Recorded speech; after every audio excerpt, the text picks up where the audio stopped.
Hey guys, Steven here, Fanatic Perspective. Happy Thanksgiving to everybody out there. Hopefully, you're having a wonderful day with your families. I am not feeling great today, and it's a lot going on. First Thanksgiving without my mom.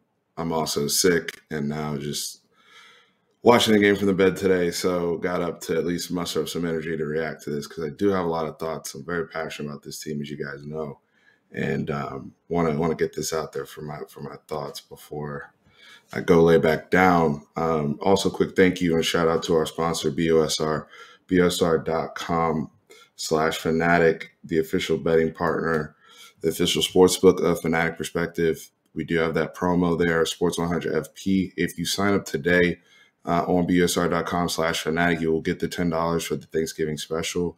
So happy Thanksgiving to you guys. Happy Thanksgiving to BSR. We appreciate what you do for this channel.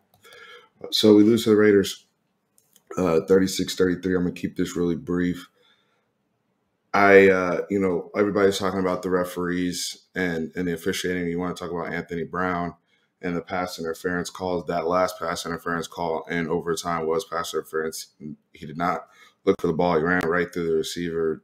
There was no doubt about it. There's probably only one where I thought could have been overturned. The officiating today was terrible. There's no way around that.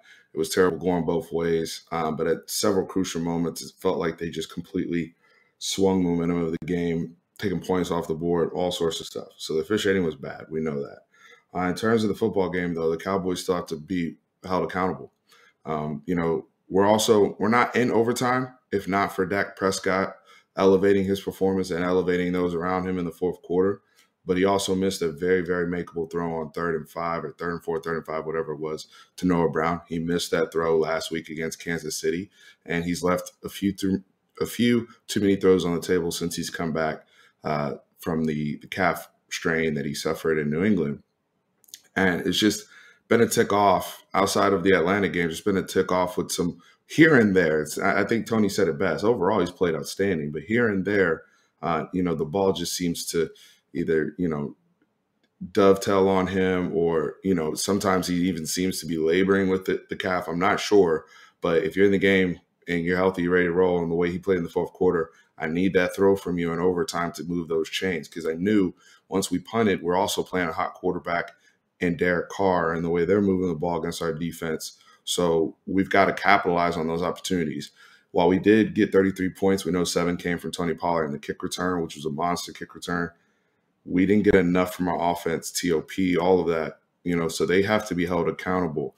The biggest thing I'm frustrated with, to finish up on the offense, my biggest thing is that going back to last week, making the move to Connor Montgomery from Connor Williams, I just think the whole communication with the offensive line has been screwed up. Now, we know Joe Philbin's in COVID protocol, but even still, Kellen Moore as an offensive coordinator, Mike McCarthy as the head coach, you have to oversee these things. Didn't like the rotations. And now I think chemistry has been screwed up because Tyron Smith comes back today and we still can't run the football. And that's a big difference in today's game. The Raiders run for $143. The Cowboys run for 64 yards. Zeke only got 25 yards. And we know Zeke is also very, very banged up. He doesn't look like himself. But even Tony Pollard, just running the football, couldn't get his. He had to get his in throw game and special teams.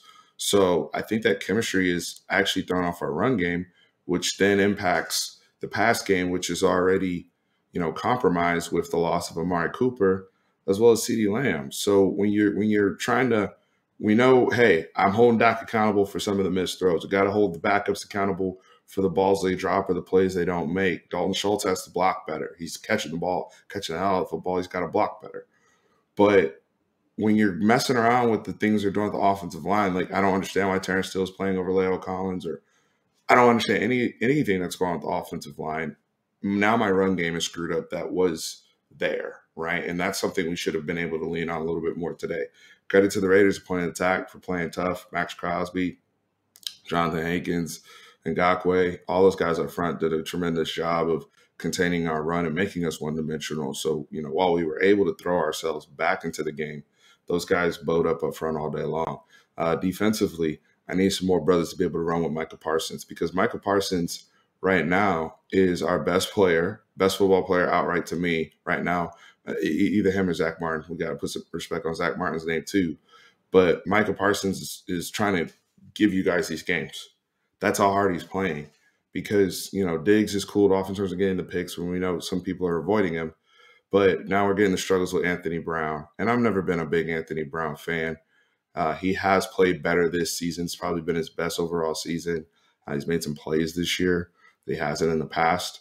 But we saw the bad Anthony Brown today. That's the Anthony Brown that showed up in week 1 against Tampa Bay, against Antonio Brown. So, there's weaknesses we have. We're not a home run team to where we can't be exploited. The beauty of that is while we sit here at 7-4, there's no home run teams in the NFL. There's nobody in the NFL that doesn't have glaring weaknesses that can't be exploited. As I said last week with the Kansas City game, and I'll continue to say that now that we have an extended break, you have to play your best football in January. As long as you're as healthy as you can be in January and you're starting to ramp the right direction in January, hopefully you have a healthier quarterback, a healthier runner, we get our receivers back. That's all we can hope for to have a shot to win this thing. Could they have cost themselves first place today? Who knows? I mean, maybe in terms of the conference. But at the end of the day, you just got to get in the dance and try to make it happen, just the same way Tampa Bay did last year. So while I'm not hitting the panic button like a lot of people are overreacting, and I'm running out of gas right now myself just talking, it's disappointing. Better effort from the offense, especially in the second half. But these are teams Dallas should beat. And they didn't get it done today. But it's not time to hit the panic button overall, big picture, where we're headed. We still have great control of the NFC East, and I believe we will remain in control. We still are as good as anybody in this conference. But when you lose 2 straight, when you've lost 3 out of your last 4, there is cause for concern, and that concern is valid. So y'all let me know in the comments what you think. Tough game today. Hopefully we get a better crew of refs moving forward because that was brutal. They wanted to be the star of the show clearly over the Cowboys, Raiders, Luke Combs, everybody on Thanksgiving. So we got what we got. Anyway, appreciate everybody out there. Those of you who have lost a loved one this year, whether it's COVID related, whatever, cancer, whatever, unexpected. I know today is tough, and I didn't realize it was even going to hit me as hard losing my mom this year as it did. But here we are, right? And so I just want to say, however you're feeling, let yourself experience that and just be present in that emotion and, communicate with people exactly what you need, right? Stay connected. Let's all stay connected with each other and do the best we can for our mental health. Hopefully, I'm better tomorrow where I can go live and really, really communicate like I normally do. But let's also be thankful for what we have. And that's, for me, it's been really difficult today to try to find that. But I know for many of you guys out there, it's been the same. But again, staying connected is the message. And for the Cowboys, I think we'll be okay. I know a lot of us are fearing a meltdown, but overall, I think we'll be okay. Thankful for our sponsor, BUSR, busr.com/fanatic. Check out that Thanksgiving promo, like I mentioned, $10 on Pod sign up, and then you get your free play money on your deposit. Thank you to busr.com/fanatic. Guys, appreciate y'all. Cowboys gonna be back. We're gonna be all right. Over and out. Happy Thanksgiving.